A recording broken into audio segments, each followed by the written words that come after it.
If you like playing with any of the Kobe models that had a removable midsole, there's a high chance that you're gonna like these shoes.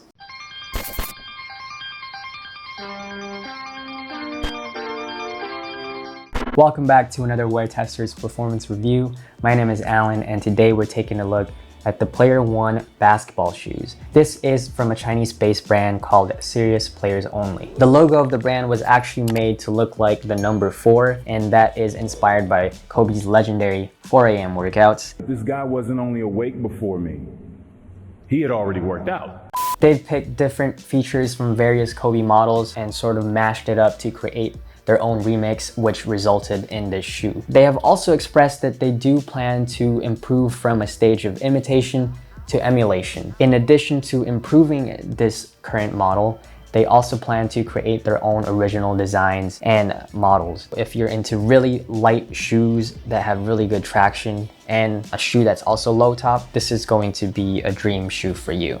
The only caveat to that is that the outsole is just extremely soft. The two best performance aspects of the shoe are traction and weight. The traction in these shoes are insanely grippy, whether it be on clean courts, not so clean courts, outdoors, or even in this weird plastic outdoor surface, it gripped really well. When I play with these shoes on the really clean courts, sometimes it would be a little scary because I would almost trip myself over because of just how grippy the shoe was. In terms of outsole durability though, the minute that I did take it outside, that's when I did see noticeable differences in the outsole. I'm always a big fan when the traction pattern extends on the medial side of the shoe. The traction pattern sort of reminds me of the Kobe AD NXT 360. I think the traction on these maybe even rivals that of the Kobe 9. It's that insanely grippy. So my second favorite performance aspect about the shoe is its lightweight. Without the drop-in midsole in this shoe, it's very comparable to the Kobe 8. Also, the upper is very thin yet supportive. It's their own version of a flywire. They are calling it nerve knit. There is some fuse on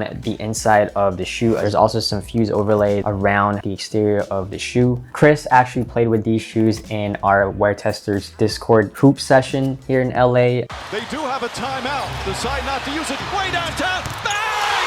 Bang! Oh, what a shot! And one of his complaints about the shoe was that it sort of jammed his pinky toe on this part of the shoe. Maybe the inside of the shoe has something to do with that and just the way it is shaped. When I did use the thicker support midsole with this shoe, I felt like it really helped in that area as well. Since that midsole is a bit thicker and the walls are higher, it stretched out this part of the shoe and sort of resolve that issue of this part rubbing into my feet or jamming it inwards. Drop-in midsoles are not anything new, but of course they were popularized by the Kobe shoes. So I was able to play with these shoes with two different cushion setups. When you do buy the shoes, the default midsole that it comes with is the strength midsole. Here is the thickest midsole they have. This is called the support midsole. There is another midsole that is going to be the thinnest out of the three. In terms of looks, it even has the lunar lawn texture. Fun fact, Nike calls this lunar lawn because the texture that you see on this midsole resembles that of the moon.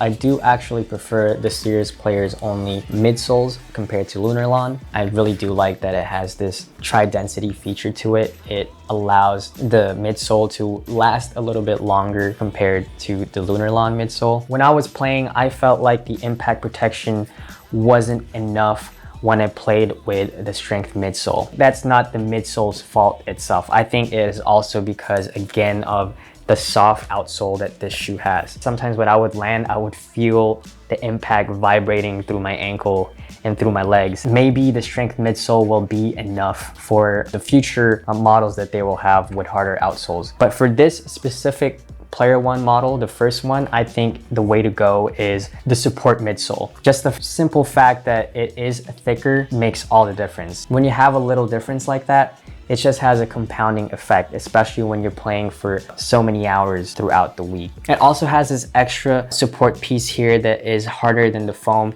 and it acts as an extra layer of lateral support. And also I think it just helps with absorbing impact better as well. The support midsole is a bit heavier than the strength midsole, so it's gonna add a little bit of weight into the shoe, but it's not dramatic enough that it will negatively affect your performance. At this time, you can only buy the support midsole by itself, but in the future, I do believe that they plan to sell all the midsoles separately, just so you can have a customized experience again. One thing that I really liked about the midsoles is that once you put them in, they're perfectly rounded so that you're able to take advantage of that heel counter that the shoe has. The heel counter that you have here is very similar to the Kobe 7 and Kobe 8. In addition to the midsoles, it comes with this extra layer of cushion. It does aid in just keeping the midsole in place, but also just acting as another extra layer of softness. The only other gripe that I have with these midsoles is that I wish they were bouncier. They are made from EVA. It will get more comfortable as you break it in, but when you do compare it to shoes that have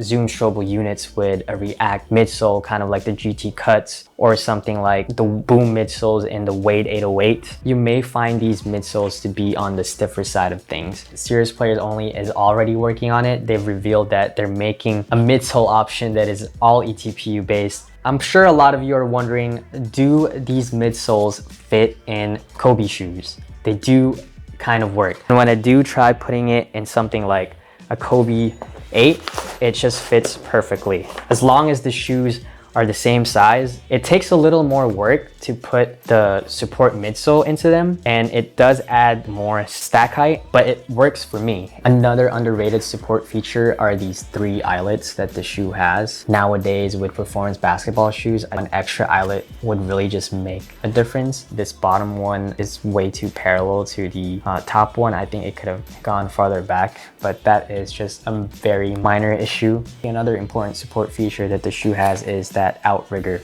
on the forefoot base of the shoe. That outrigger allows you to stop on a dime and not roll your foot over. In terms of fit, in my personal opinion, I think you should go up half a size. The shoes do run small. Usually when I go up half a size, I can see some space in the forefoot area. But with these shoes, even after sizing up, the difference on the top of my toes to the very end of the forefoot area is very small. It almost seems like lengthwise, it's still my regular size. Width-wise, I had no problems with it just because that upper is so thin, it's able to mold to the shape of your feet. I think it's just right width-wise. If you have wide feet, going up half a size will still work, but just don't expect that much of a difference having some space in the forefoot area. A minor gripe of mine is that the tongue would move quite a bit if you didn't tie it properly. The tongue has the Kobe 11 thickness, but it's connected to the upper more like the Kobe 8. Just like the Kobe 8, the tongue is connected at the very end of it, so it's mostly an independent tongue. Problem is it only has 1 lace lock. In the Kobe 8, it has 2 lace locks in the tongue, and that just prevents it from moving around way too much. In this version, there is only 1 lace lock, but the Kobe 8 tongue is just super thin, so it just doesn't move around as much compared to a thicker tongue. They should have just added another lace lock, or they should have probably just connected the tongue kind of like in the Kobe 11. In the Kobe 11, the tongue is thick, but it doesn't move around that much because half of the tongue is connected to the upper. Since it does have that lace lock, I just use it in a slightly different way. So what I did is once I put the lace through the lace lock, I would go back the same way instead of going the other way. So I would do that for the other one. Once I put in the lace, I'd go back the same way it came from. But yeah, not everyone had that issue, but if you do have an issue with the tongue, this is a simple hack that you could do that should give you a better fit, and a better fit means a better supportive shoe. That is about it for my performance review of the Player One basketball shoes. I think they are solid basketball shoes. The only real point of concern is that really soft outsole. I'm really excited to witness how this brand progresses forward. I think they're gonna go from imitation to emulation. There's something beautiful about that because in a way that's kind of like how Kobe approached things. He copied different moves, mostly from Michael Jordan, but he also copied from different players and different inspirations. And he took that all in to make his own version of himself. Serious Players Only will hopefully approach the shoe game in that way, see what works and what doesn't, and they're gonna find their own voice and their own style. Hopefully this review was helpful for you, but once again, the most important thing is to play and just have fun out there. My name is Alan, and I'll see you again on the next performance review.